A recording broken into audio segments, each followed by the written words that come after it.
Everyone, Rob Howard is a local entrepreneur that's been on the leading edge in energy efficient building practices. He's been involved in several building projects over the years that have been about how to not only build a more efficient home, but a healthier home as well. Over the last couple of years, Rob has embarked on his most ambitious project to date. This project is called Duke Street Cottages in Granite Falls, North Carolina. Rob's here to talk about that with us today. Now, full disclosure, I am actually helping Rob sell these homes, but I thought it'd be a great idea to talk to him about the benefits of this neighborhood, as well as the sustainable building in general. So Rob, thank you so much for being on the show today. Absolutely. Thanks for having me. So let's kind of kick things off. How did you get started in this aspect of the building industry? Yeah, so my construction career began with Habitat for Humanity in Hickory. It's called Catawba Valley Habitat for Humanity. I was the director of construction there for about 10 years. And I also worked for Habitat International as a sustainable building specialist for 5 years. So that's really what informs the way I think about construction and development is, trying to keep an eye on affordability. We'll get into all the other aspects later. Okay. So how about telling us about how the Duke Street Cottages project came about? What made you decide to do that, and how did it all kind of come together? Yeah, so I had been wanting to do my own project for a long time, but I'm one of those people who I tend to do a lot of research before I do anything in life, whether it's purchasing a car or certainly building a home for myself or for someone else. So, but I attended a workshop, an innovative housing workshop in Atlanta back in 2018. And the keynote speaker at that event was an architect named Ross Chapin from the Northwest up near Seattle. And he had written a book called Pocket Neighborhoods. And so that's what he was talking about at this event. And I got a chance to meet him after his presentation. I got a signed copy of his book. And after reading it, I was really inspired and decided I wanted to build my own pocket neighborhood, and started looking for land in the area to do just that. What made you decide on Granite Falls for this project? Well, the easy answer is that's my hometown. So, I want to try to make an impact right in my backyard whenever possible. But, where the rubber meets the road is I was having dinner at Granite Falls Brewing Company one night, looking out across the street, and I saw this piece of land sitting there, and I just thought, man, this would be a great spot to put a pocket neighborhood. It wasn't on the market at the time, but I got on GIS and realized that it was owned by a family friend, and reached out to him to see if he'd be interested in selling it to me. And he said, not only will I sell it to you, I'll finance it for you. So it just kind of fell into place and really felt like it was meant to be. That's pretty awesome. So what can you tell us about the community as far as like what type of, what the neighborhood is going to be like, and what kind of features the homes are going to have? Yeah, I mean, in some ways, this is really different for the town of Granite Falls, but in other ways, I feel like it's, I'm trying to be true to the history of the town as well. So while most development in Granite Falls for the last 20, 30 years has been larger homes on larger lots, all single family development, this is in zoning terms what's often called a cottage court or bungalow court neighborhood. So there's no ordinance for that in the town of Granite Falls. So I submitted this as a plan unit development, or PUD as they call it, and got it approved for 11 small, very small postage stamp lots. But the idea with a pocket neighborhood is you're exchanging a private yard for a shared courtyard in the middle of the neighborhood. So all of the homes will be fronting on that shared courtyard. And the idea is you try to encourage people to spend time on their front porch, getting to know their neighbors, as opposed to the private back deck, if you will. Awesome. So when someone drives through the neighborhood, then they're going to pretty much be driving around the outside the back of the houses, essentially, And then it's going to look like down the center, there'll be like a grassy area so people can kind of congregate and have a play area and that sort of thing. Any other amenities that you're planning on having? Yeah, so there will be a property owners association, that'll own and maintain all the common space. Um, we've also reserved part of the land for I'm calling it a solar pavilion, but essentially like a picnic shelter, to have, the ability to congregate for neighborhood gatherings, birthday parties, whatever, folks want to use that for. But it'll also have some guest parking spaces because, on a really tight site plan, things like parking will definitely be at a premium. So for each house, how much parking are they going to have? So as you pointed out, the shared driveway or alley, as you might describe it, goes around the outside of the development. It's a one-way street. So there will be parallel parking spaces directly behind each house. One immediately behind the house and then one across the alleyway there 10 feet away. So, the way I look at it is the lots are 34 feet wide. You may actually be able to squeeze two small cars right behind your house. But, if you're driving a truck or an SUV, you're probably only going to get, two cars there. Gotcha. So talk about the houses themselves. So we've got, there's essentially going to be two houses in there. There's a 1-story house and a 2-story house. So they kind of take up a very similar footprint on the main level. Just one's basically essentially twice as big. Let's talk about the 1-story first. What kind of special features are they going to have? Yeah, so the 1-story plan is 2-bedroom, 1-bath, right at 800 square feet. And it was originally, conceived of for somebody who is maybe retiring and looking to downsize into single level living. So it's universally designed, wider doorways, wider hallways, things like that. So to make it more accessible as folks age, giving somebody the ability to age in place, as they say. And as you're aware, we've got 3 of that plan pre-sold. 2 of the buyers are in that, getting close to retirement age. But interestingly, we've also got a buyer who's young, single. So I think it could really apply to either end of the spectrum. Somebody who is looking to buy their first home, or somebody who wants to downsize later in life. Awesome. And so with that, what kind of amenities as far as is there anything special being done? I know like you're really big into the sustainable side of things and the green side of making sure that they're more energy efficient. What kind of energy efficient features are these properties going to have? Yeah, so that's really my first thought when it comes to construction is not only how can we keep the homes reasonably sized, but how can we minimize, if not eliminate, their utility bills. So they will be super insulated, super airtight structures. I'm actually building these with a structural insulated panel. You'll hear it called a SIP, exterior skin or building envelope. The shell is all SIPs. So the walls are R26 insulation value, and the roof is R40. So what's normal for what's code for that, so people can kind of compare? Yeah, good question. So I mean, normal wall insulation would either be R13 or R15. So we're literally double what we need to be in the walls, and then typically you're going to have R38 blown in insulation in your attic. So we're just barely exceeding code for insulation, but the structural insulated panels actually form the roof of the building. So everything in the attic space is really inside the building envelope. So you could call it a conditioned attic or a semi-conditioned space.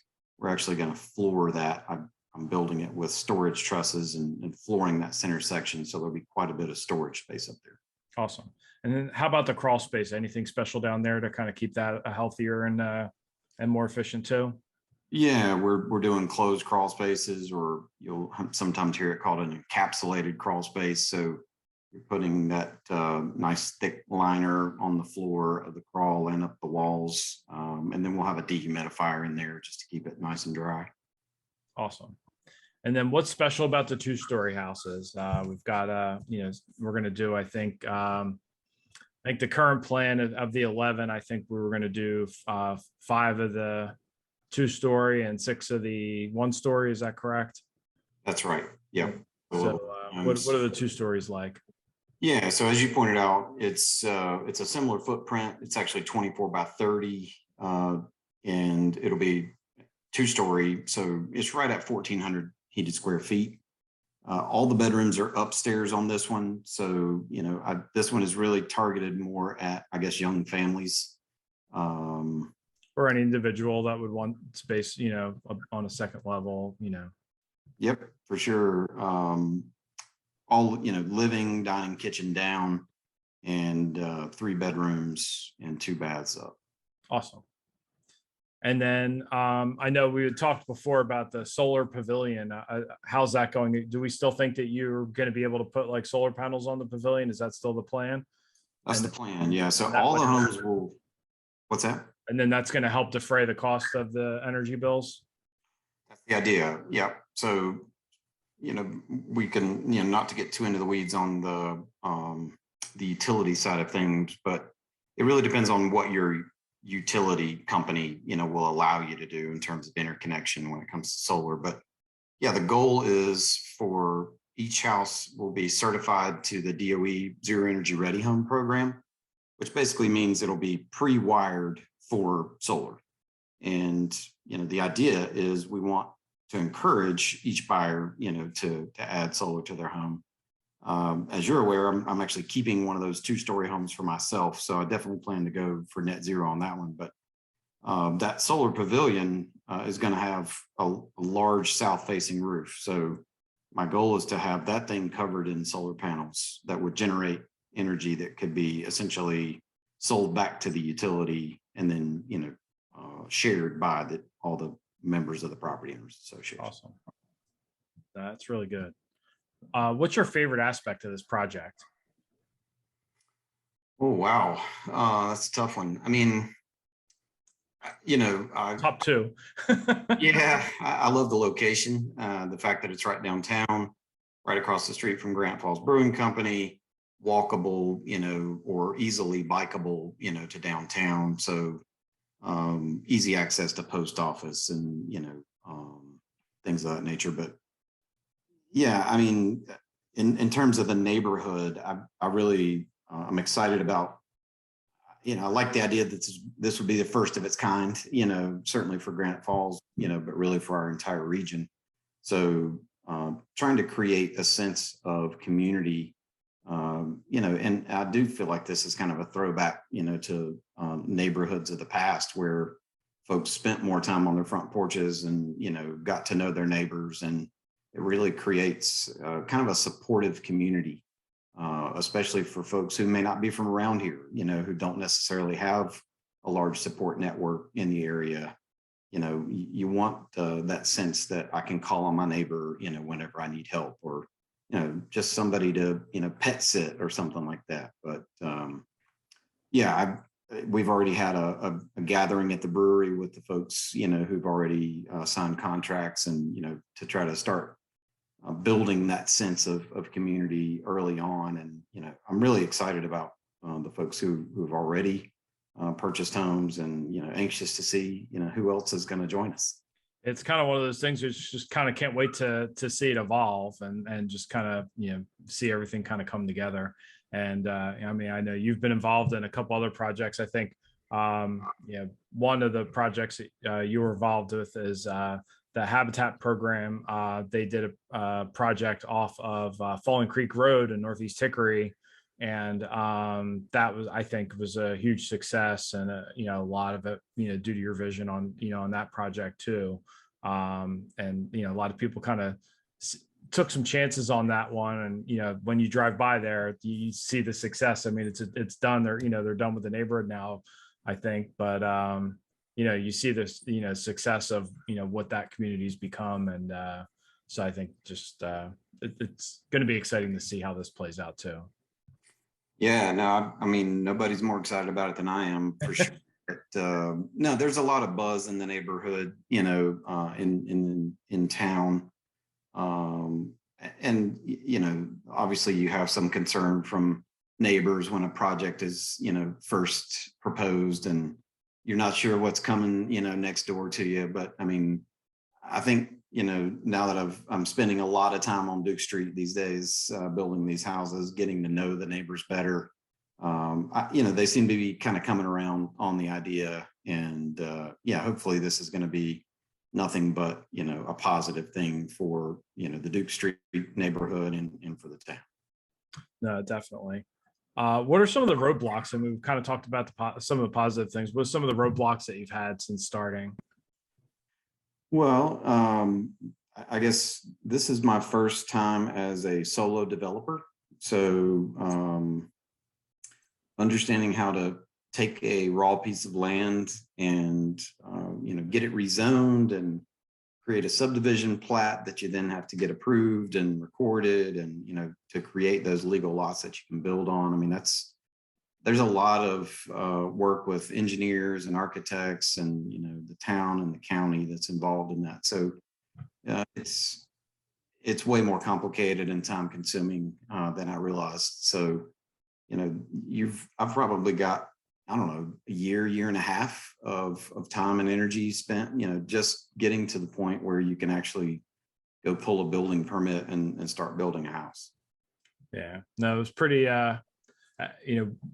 you've kind of kept me in the loop on this for a long time since you kind of started thinking about this. And so it's pretty exciting when we finally saw a foundation there. It was like, we're finally getting there. So and now we're really getting some progress over there. If anybody drives by now, you can really, see some walls up and really kind of some good movement over there, which is exciting to see. A lot of people talk about sustainable development or like green building and question like the upfront cost of building that way. What kind of advice do you have for these folks? Yeah, I mean, there's certainly going to be a premium for more energy efficient or healthy, sustainable home. But the way I look at it is, this is an investment in not only the real estate, but in your family, in your personal health, and certainly we talk a lot about what's the payback on these upgrades or energy efficiency investments, but I mean, how do you put a price on your health? I mean, that's kind of hard to quantify. So, and health is a big aspect of it, but just, we all want to be comfortable in our homes. So, I'm trying to build a house that is easy to heat and cool, is not an energy intensive house. So it just feels comfortable without a lot of heating or cooling. So, simple things like, a little bit taller ceilings that make a small home feel larger. There's simple things you can do there. Yeah, they're going to cost a little bit more, but to me, it's well worth it in the end. I mean, and I look at it as, we've been paying attention to like new construction houses that have been coming on the market since we started this project. And the cost of building has gone up from the beginning. So like we've had to actually increase prices as we've gone along here. But I mean, I'm pretty proud to say that, the price of these houses is not that far off from very similar sized houses that are being sold in our market today. So you're going to get a way more energy efficient and healthy house for a very similar amount of money. So, I mean, I just, I don't, it seems to me best of both worlds, where you're going to be able to get a house that has all those features, but then, is built to, super high standard and is not that much more per square foot than, other houses that are similar size that are being sold today. So just my 2 cents into it, but yeah, well said. What are some simple things people can do? So let's say, someone wanted to make their home more energy efficient, or wanting to do a remodel on their house and wanted to kind of keep that in mind. Do you have any advice for people that are thinking about going that route? Sure. Yeah. I mean, a lot of times I've done plenty of remodeling myself, and a lot of times we get focused on the finishes, the paint colors or the cabinets or the countertops or fixtures and things like that. But I've always felt like it's more about the building envelope, as I described it before. So the could you upgrade the insulation if you're opening the walls, for example? Doing more efficient lighting, or certainly your HVAC equipment is, a big player in your overall energy puzzle. So, I mean, if you can upgrade mechanical equipment, then, you're going to save money on your energy bill every month, but hopefully you're also going to be more comfortable in the home, which is, that's a big part of it. Absolutely. If somebody wants more information about the project, do you have a website that people can go to? Yeah, so my company website is howardbuildingscience.com, but we also have a website for the development itself. So it's dukestreetcottages.com. Awesome. And obviously, like I said, full disclosure, we actually have a couple of the houses listed with us in MLS. So if anybody wants more information, they're welcome to reach out to us as well. And, generally what we do when we get inquiries on the property, we give everybody the information that they want. And then Rob's gracious enough to generally set up a meeting to talk and, kind of go over all the details of the house. It's, so far it's been a really good process for the buyers that we've had so far. So really, really nice process. And nothing seems to go as fast as anybody ever wants it to from a construction standpoint these days. But I think it's really exciting that we're, progressing along here, and we're going to have some houses to actually show people soon. So it's kind of exciting. Is there anything you wanted to get out there that we haven't had a chance to talk about? No, I mean, I think we've hit the highlights. I guess you've heard me say this, I'm sure, but I certainly view Duke Street Cottages as kind of a pilot project, or a proof of concept for me. I mean, I certainly hope this is the first of many. So there's only 11 houses in this first development, and I'm keeping one for myself, so I'm only selling 10 of them. But yeah, I'm definitely interested in doing more of these projects in our area over the next couple of years. So yeah, I'm excited to see more housing choice, I guess is the way I would describe it. Different housing types, smaller homes, not necessarily tiny homes, but I do think there's a lot of interest out there in smaller living spaces, and trying to sort of simplify your life.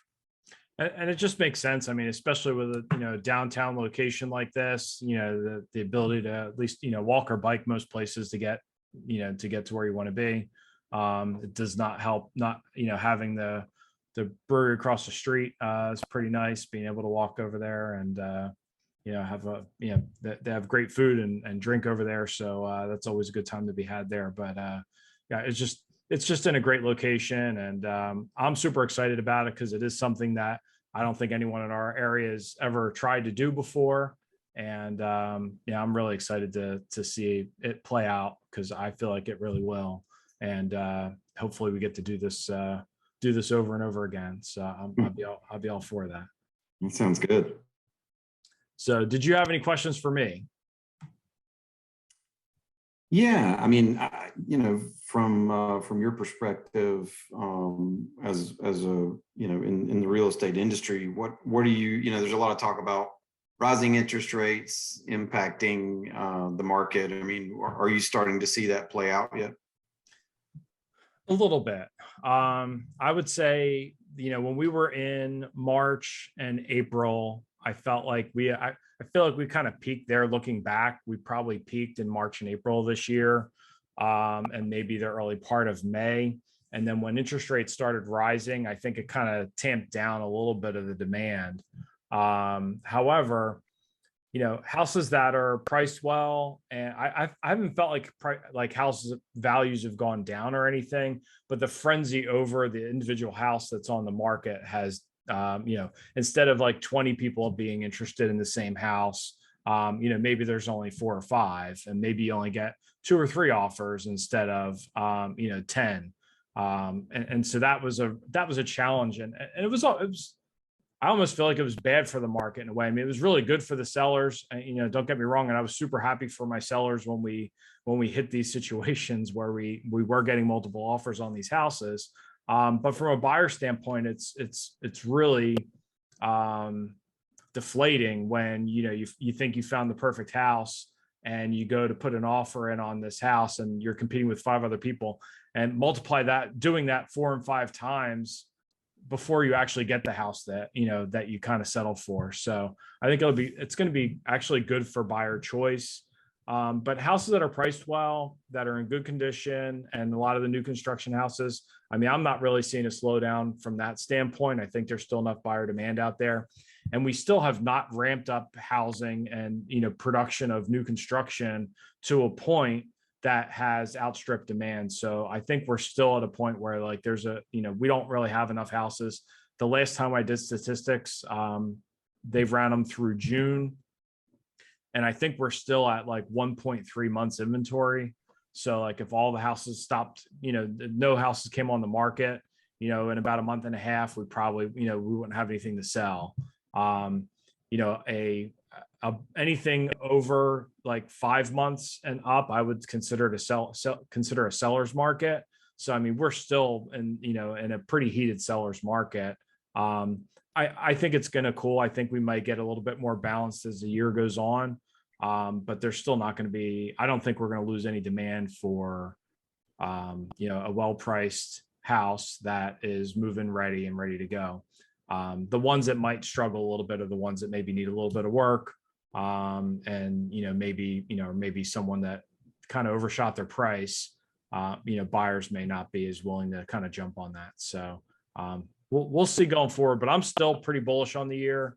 I don't think it's going to be as crazy as it was. But again, it does feel like there's still not a flood of houses that are coming on the market where that's kind of overwhelming things either. So I think we're going to be okay.